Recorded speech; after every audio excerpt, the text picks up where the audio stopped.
Guys, ito na tayo. Magpe-prepare na ako guys sa ating panibagong recipe. Gagawa ako ng Bicol Express for today guys. Wait lang kayo guys. Guys, ito yung ating dadalhin ko kayo sa akin. Hindi ko na ata kayo dadalhin sa akin pag ng ating sa ating ingredients guys eh. Baka naman maumay naman kayo. Tagalan naman tayo dito eh. Madali lang naman to guys eh. Babalik naman kayo guys. Ipi-prepared ko lang itong aking ingredients sa aking Bicol Express. My Bicol Express recipe for today. Diba guys, panibago to guys. Yung iba guys, naglalagay sila ng pineapple. Ayoko guys, hindi ko siya lagyan ng pineapple kasi sawa ko. Ayaw kumain ng pinya eh. Ng medyo matamis-tapis at saka sour.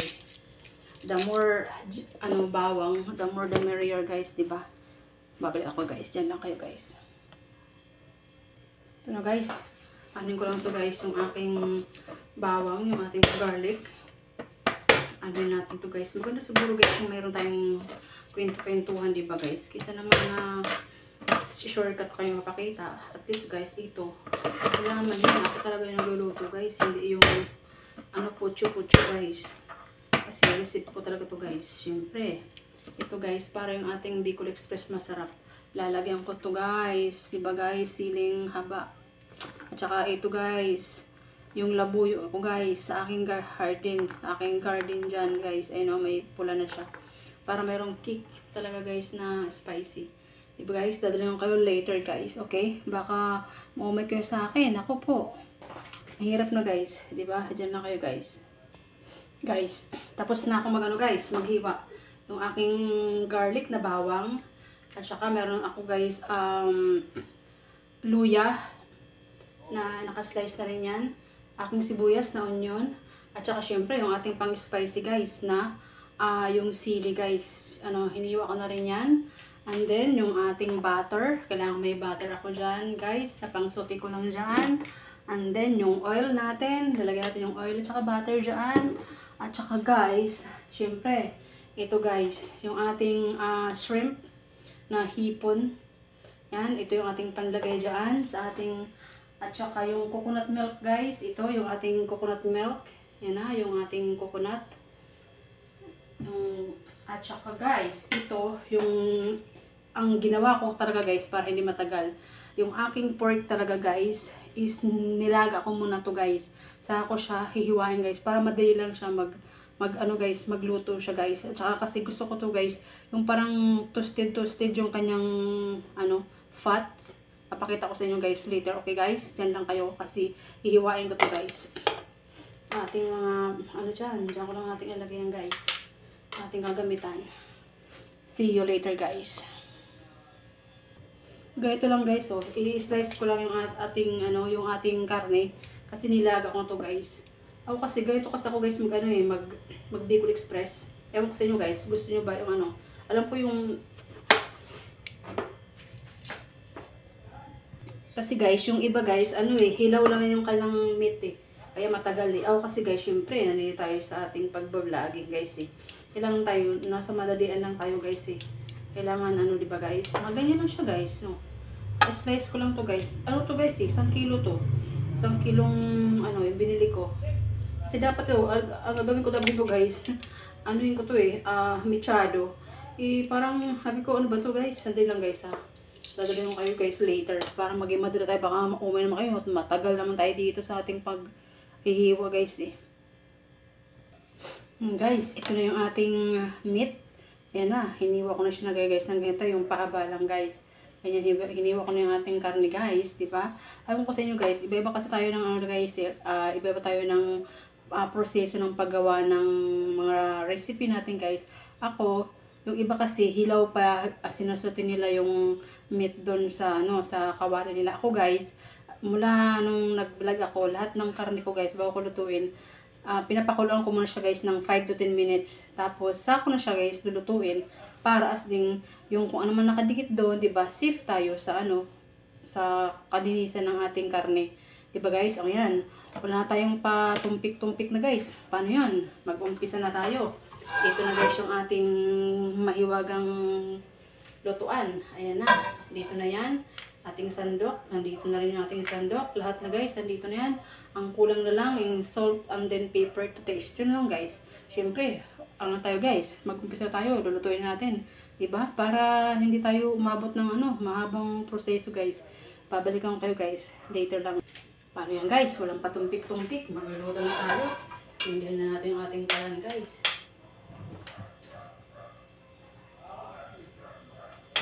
Oo, kasama ka.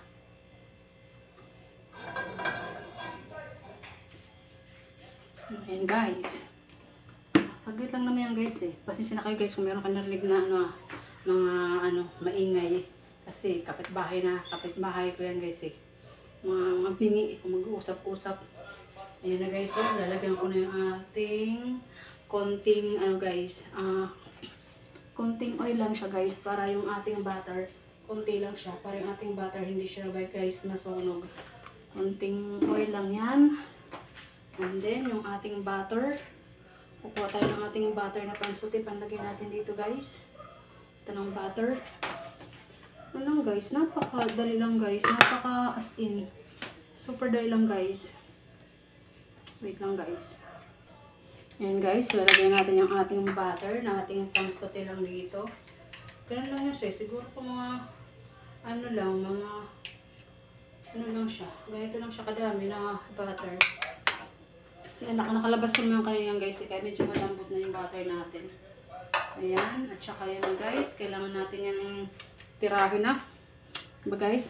Napakadali lang niya guys. Once na melt na yung ating butter, okay na siya. Pwede na natin yung guys pag ano guys. Ilusutin na natin yung ating apoy para masarap kasi ito guys. Ewan, kakain nyo guys.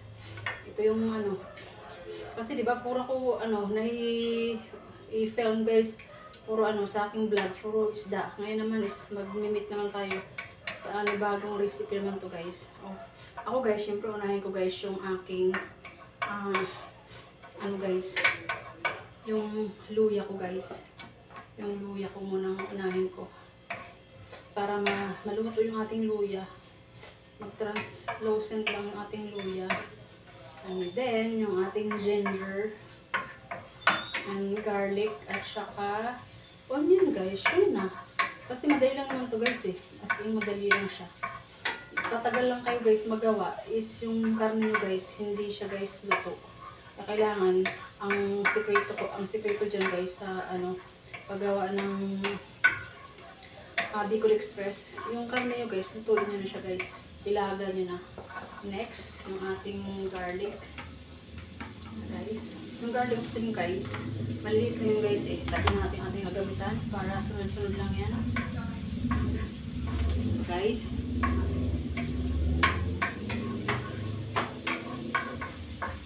bango na kaya guys, bango na. Bango yung ating dito guys, yung ating bawang at saka yung ating bawang at saka yung ating ginger. Next guys, yung ating guys, onion na guys. Lang yun guys. Hindi naman kailangan maging ka guys eh. Chef na chef talaga eh. Kailangan na may PLC ka dito eh. Saka sometimes gumagaan talaga guys yung utak mo eh. Saka kailangan ko ng luto ka guys, yung makakain na naman ng tao. Madami naman guys portion na pag hindi masarap, tikman mo siya, lagyan mo siya additional. Yun lang talaga guys. Oh my goodness, sa aking pucholo, umiiyak. Kasi siya kayo guys kasi umiiyak yung aking pucholo eh. Kailangan natin yung guys, bango. Yan talaga guys, ang bango talaga guys. Kung nyo lang guys, bango. Yan guys, kabango yan. Bango. Ayan, luto lang natin yung ating onion at saka guys, garlic. Ano lang guys. Madali lang talaga siya guys, as in madali lang siya. Kabango. Bango talaga yung onion at saka garlic guys eh. Kailangan talaga guys, may lang tayo eh. Meron tayong TLC sa pagluluto. ako guys, yan no.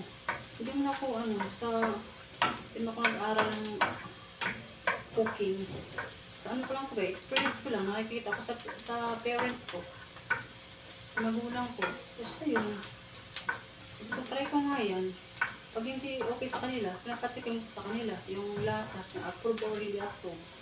Yan guys, yung ating luto na yung ating onion garlic. Ito lang ating guys, yung meat natin. Kailangan natin guys, susuti pa natin ito ng golden brown. Dahan-dahan natin kasi nako, baka mahulog ba. Ay, ito guys. Lamit guys, ang sarap. Nandito na kayo guys. At titik na nyo guys yung ating guys. Tabi natin yung ating kagalitan dyan. Pakita ko dito. Ayan guys, yung ating hindi ko discuss guys. Susuti lang natin guys. Yung golden brown. Saka natin lalagyan ng ating coconut. Saka yung ating guys, yung bagoong yung shrimp na paste. Yung alamang. Huwag na masyadong madami guys. Kailangan lang tansyahin yung paglagay sa dami ng karne mo guys. Kailangan nyo talaga matansya. So guys, gusto ko nito is yung aking karne, konting brown. Hindi na ito guys, mahirap guys eh. Kasi nga ito guys eh, luto na yung ating karne. Madali lang ito guys. I-season ko ito ng salt. Siguro ko konting salt lang at saka yung pepper na guys. Diba guys? Yun lang yun. Wait lang guys. Babalikan ko kayo guys. Diba guys, habang nandiyan pa siya, nilagyan natin siya ng paper. Parang garne is naluluto guys. Tapos, konting salt guys. Kaya nyo bahala magtansa. Kung gaano saan kasi ayaw masyadong alat. Ilang yun. Ayan. Kailangan kasi gusto pa rin na medyo may konting red yung ating karne guys. Yung nito ko dyan. Kasi masarap pa rin ito guys. Super siya guys. Kasi kailangan ko guys, ang ko to guys is ipapadry-dry ko ng konti. Excuse me guys. Sabi mo tapang layo yung guys tapang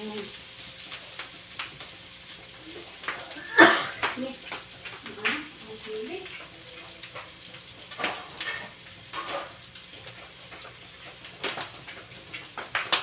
Tatakpan natin guys kasi gusto ko yung yung may yung crunchy sa ilalim. La.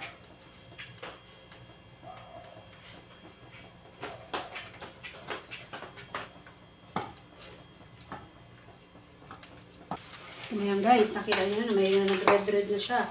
Kailangan ko na siya ngayon guys, lalagyan ko na ng aking guys, yung hipon alamang guys. Lalagyan ko na siya. Ayan lang siya guys.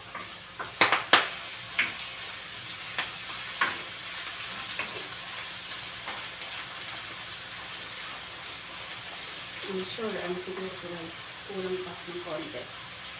Lagyan siyang yan. Ating Bicol Express guys. Kunti lang siya, hindi masyadong over, parang grounded yung ating hindi, parang natabunan na siya. Paano lang lang ito guys pang balance lang yan sa taba.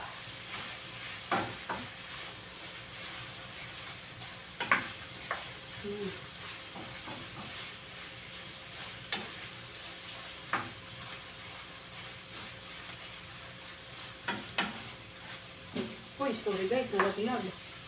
Oh, lala. Kunti na lang. Lagyan natin ito. Yan, para yan yung ating Bicol Express. Ayan. And then guys, ito na guys, ilalagyan na natin yung ating, wait lang guys.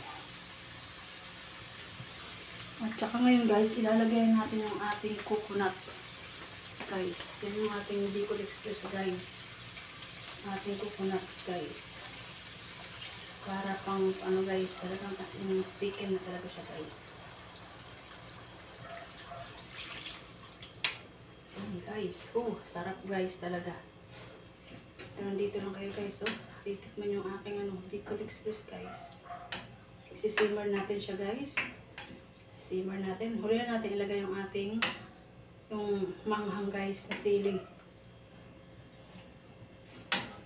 Kailangan to guys, simmer na simmer talaga guys. Yung kunti lang yung kakanggata. Ano guys, diba? Kabango guys. Sarap guys. Napakita ko sa inyo guys yung before and after guys. Pag nalagyan na yan guys. Tatakpan natin guys. After 5 minutes guys. Makikita nyo guys. See you later guys. Guys, ito na. Titingnan natin ating Bicol Express guys. Nag-simmer na. Nag-reduce na yung kanyang coconut milk guys. Lala guys. Ang sarap na talaga guys. Grabe na to guys. Kaya tayo makapag-diet ito guys. Nagmamantika na siya guys. Kailangan natin i-reduce natin yung kanyang guys. Yung coconut milk. Yan ang Bicol Express talaga guys. Yung ating sili. Diba guys? Ngayon natin ilagay yan guys. Kasi baka abutin tayo ng super anghang. Diba? Kaya talaga guys. Para walang pag ma-reduce na yan. Yan guys. Ito. Ilalagay natin yung ating sili. Kanamit. Uy guys. Sarap guys. Ito na yung Bicol Express ng Waray. Guys, kung dito kayo, makakatikim kayo guys. Order na kayo guys. Pwede to guys pang business guys. Sarap guys, pang baon nyo sa trabaho. Ganito sarap talaga guys ang bango guys talaga guys, grabe guys, ang ganda. Pero yung guys, yung maliit na sili, hindi ko siya talaga guys hinapi. Baka hindi ako makakain. Naku po. Pagsisiyan ko to. Kaya nga Bicol Express i-simmer lang natin to guys. I-reduce lang natin yung ating coconut milk. Voila! Ito na guys, yung ating Bicol Express.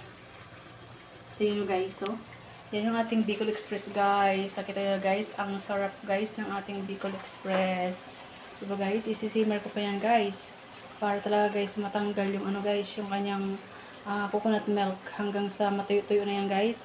Guys, please share naman, pa-share naman po, pa-like naman po, pa-comment naman po sa comment section po, at saka pa-subscribe naman po mga beshi ko, mga mamshi, mga papchis, mga friends.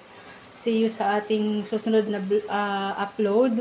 Kasi mag-import na ako after this one. Guys, ayan, masarap talaga guys. Luto na kayo guys. Masarap yan guys. Tanghalian, hapunan guys. Ito yung hapunan ko ngayon guys. Ito yan guys. Mamaya, ipapakita ko sa inyo guys yung yung pag-reduce na talaga guys ng finished product guys. Ang Bicol Express ng Waray. Bicol Express ng Nitrabs Vlog. Kain na po tayo. See you po sa another natin guys. Sa another nating vlog sa ating pag-upload. Kita-kita tayo guys. Sige guys, gayahin ito guys. Ang sarap to guys, yung Bicol Express guys. Kita nyo lang guys. Wala na yung guys. Wala na yung as in guys. Ano na yan ang sarap talaga guys. So delicious guys. Yung sili yan guys. Ang sarap na guys. Lala guys. Kain na po tayo. Kain na po guys. Gutom na gutom talaga ako guys. Parang isang linggo at agad sa akin na kumain. Bye bye guys. Thumbs up guys. Ako po guys. Pa-subscribe, pa-like naman po. Mga bishi ko, mga palangga. Bye bye. See you sa next vlog po natin. Wala! Ang sarap! Talagang napakasarap yan guys. Lala. Nandito lang kayo guys. So, lala yung ating Bicol Express guys. Ang sarap talaga. So delicious. So yummy. O, diba guys? Ang sarap yan.